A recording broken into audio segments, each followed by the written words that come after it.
Hello，大家好，歡迎翻到嚟我哋呢一個專為 media 同埋 marketing 人而設嘅 YouTube channel。咁最近好多朋友都要問起咧，我哋嗰個 job market 會係點啊？咁身為一個 media digital specialist，咁我個以後嘅 career 發展會係點啊？如果想去其他 market，咁有冇機會啊？所以今日我哋好榮幸可以請到呢個 Clemaro 嘅 managing director 嚟同我哋講一講個 job market 嘅市場。所以我哋即刻去片。Hi, welcome everybody. Aren't we lucky today? Today we have Chris Ingham, the Managing Director and founder of Clemaro, to join us and share with us his views on the job market in Hong Kong. There have been a lot of changes lately and our industry has been evolving rapidly. It will be great to have a bird's eye view on what's going on and the opportunities lies for digital marketers. So, good morning, Chris. Hi, how are you, Jimmy? You well? I'm very good. Thank you for joining us today. Maybe before we start, if you can give us the audience a little bit of introduction of yourself and Clemaro. I understand that you actually grew up in Hong Kong, so that's very special. Yeah, indeed. I moved here when I was 7, spent some of my childhood here, and then went back to the UK for university. And then my entire working career has been in Hong Kong. Focused on APAC, but always based in Hong Kong. So Hong Kong's my home. I love it here, and I'm not going anywhere for a long time. So Yay! Hopefully, see a lot more of me. Very good. And for Clemaro, can you tell us a little bit about Clemaro too? Yeah, absolutely. So Clemaro was essentially born out of our previous company, Expand. So we were digital and tech specialists. A group of us decided to set up our own firm. Started in Australia with some of my old colleagues there, and then they approached me about Hong Kong, which we set up. So we're digital and tech specialists, as we always have been.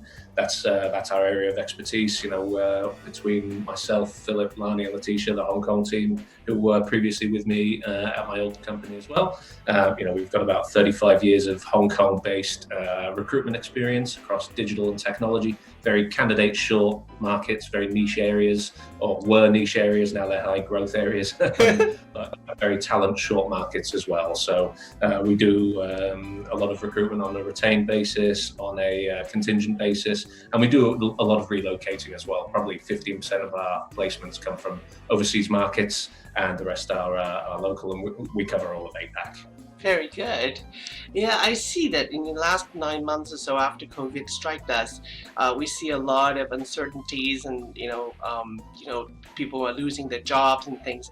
Can you give us a little bit indication of how the situation has been for Hong Kong? You shared with me a chart earlier. I'm going to put that on the screen here. So here.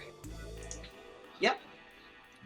Yeah, it doesn't make for great reading. Obviously, Hong Kong's been hit with, I guess, a bit of a double whammy because we had the process situation in 2019. The China trade war as well was having some impact on Hong Kong economy. Certainly, some larger multinationals and things like that. And then from sort of January onwards, we had COVID-19, which has seen a real drastic impact not just for Hong Kong but globally. But Hong Kong was coming through a 2 quarters of negative growth, which is a technical recession in Hong Kong for 2019, and then we've now been hit even harder by the long-term effects of COVID-19. And as you can see, the months leading up to July have been on an increasing scale of unemployment.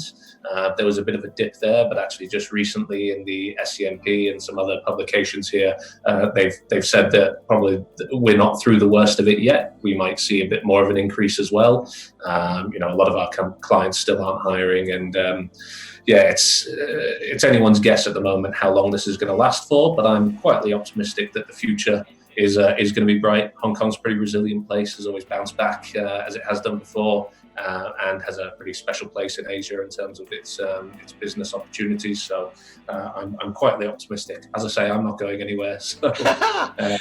Very good. I think you mentioned to me in the last couple of weeks that the number of inquiries for roles and things have increased a little bit. How is it so far? Yeah, that's true. I mean, to be honest, we probably saw in recruitment industry, a 90% drop in terms of hiring activity. We work with a lot of different clients, some global, some startup, and a lot of the global clients have been on hiring freezes. They've had to be getting rid of people as opposed to hiring new people. We've probably been a little bit less impacted because we focus on digital and tech, which is ever evolving, and those tech needs are always going to be required. But we did see about a 90% drop. We have seen things improve in recent months. This month we're actually, we're getting quite busy. Very good. Okay. So with this in mind, is there any area of growth opportunities emerging for digital media professionals, you think? Yes, there are. We're working with a couple of agencies at the moment. There's some opportunities certainly on the publisher side as well. We've seen an increasing number of that. And probably the biggest one we've seen is a lot of companies. Now, this might be behind the curve a little bit. Companies have already done this, but a lot of client-side opportunities have come up because a lot of corporates are trying to bring the sort of expertise that digital media and digital marketing professionals have from the agency world in-house. Maybe that's to stop having to spend so much on the agency side of things. Maybe that's to have a lot more ownership over the data they utilize and how that works. But, it's a trend that we've seen increasing, certainly in the 10 years or so I've been working in these sort of digital marketing roles in Hong Kong, and something we've seen an increase in the last few months as well. If you look on LinkedIn, there's a lot more digital marketing manager type posts, these types of roles, but also a lot of people looking for those sorts of opportunities as well. So the number of applicants has also increased quite significantly. So competition is definitely there. So you mentioned that on moving on to the client side is actually one of the options. I guess what are the traits that the employers are looking for? What are the traits of the people that have made this transition successful?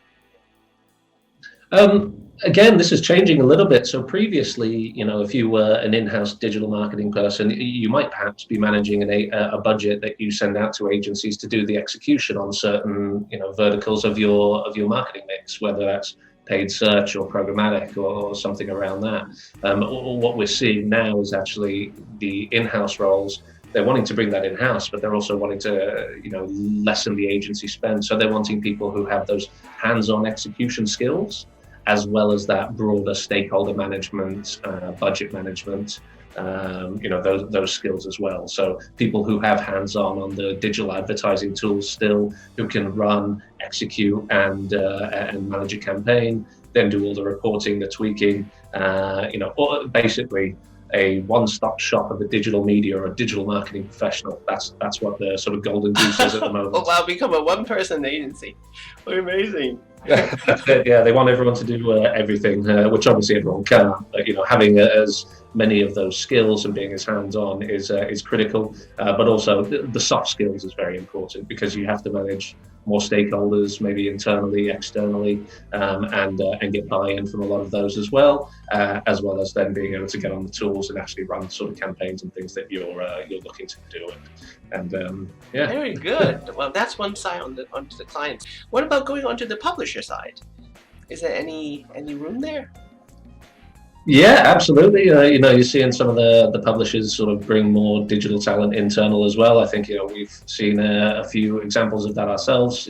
Previously placing some of the Bliss team, and now some of them have actually gone onto the publisher side and are having very successful careers over there, which is good to see. So yes, there are opportunities. Again, it really depends on the individual, their skill sets and what it is they're looking to do and how they're looking to get into other opportunities. So you need to position yourself in the best place in terms of looking for the skills that the client side, the MNCs, or the publishers are actually looking for and have identified in agency talent, and how they can bring that to a publisher's table.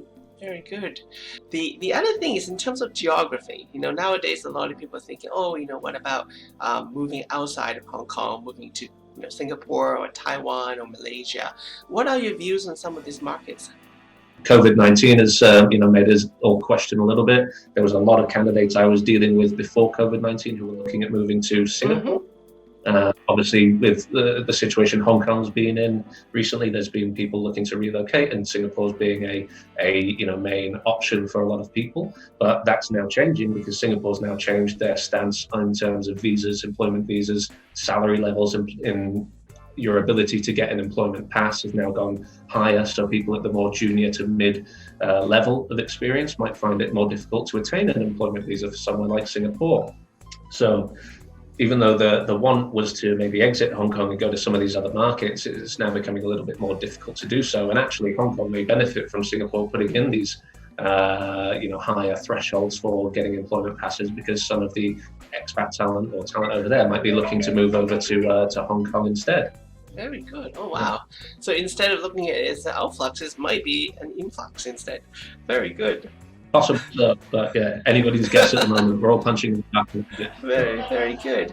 So I know that you actually have put together a couple of slides on the jobs that are most on demand in July versus August, and those are very useful. So we have put it together in a link down below, so you can download that. And that would be a very useful reference. I myself find it very useful. If people have questions and they want to contact you, I know you guys are a digital specialist, and then you see a lot of opportunities coming up job-wise. How can they contact you?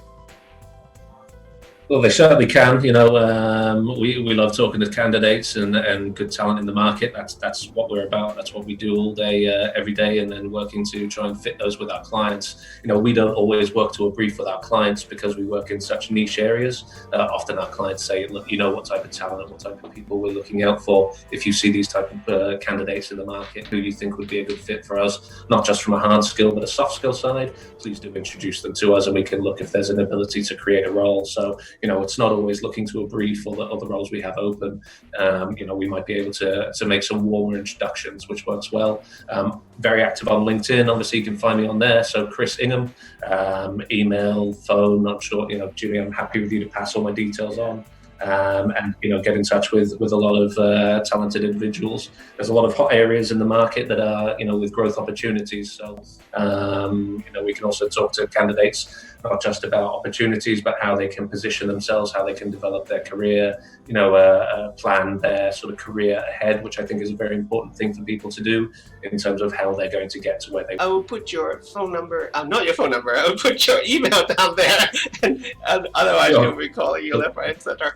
So very good. Thank you very much today, Chris. And I've learned a lot, and especially when it comes to where else talent can be placed as a media professional, as well as geographically, the opportunities that are arising in different parts of the world. So thank you very much, Chris. Absolutely. Appreciate it, Jimmy. All the best. Take care. Bye. See ya. Bye now.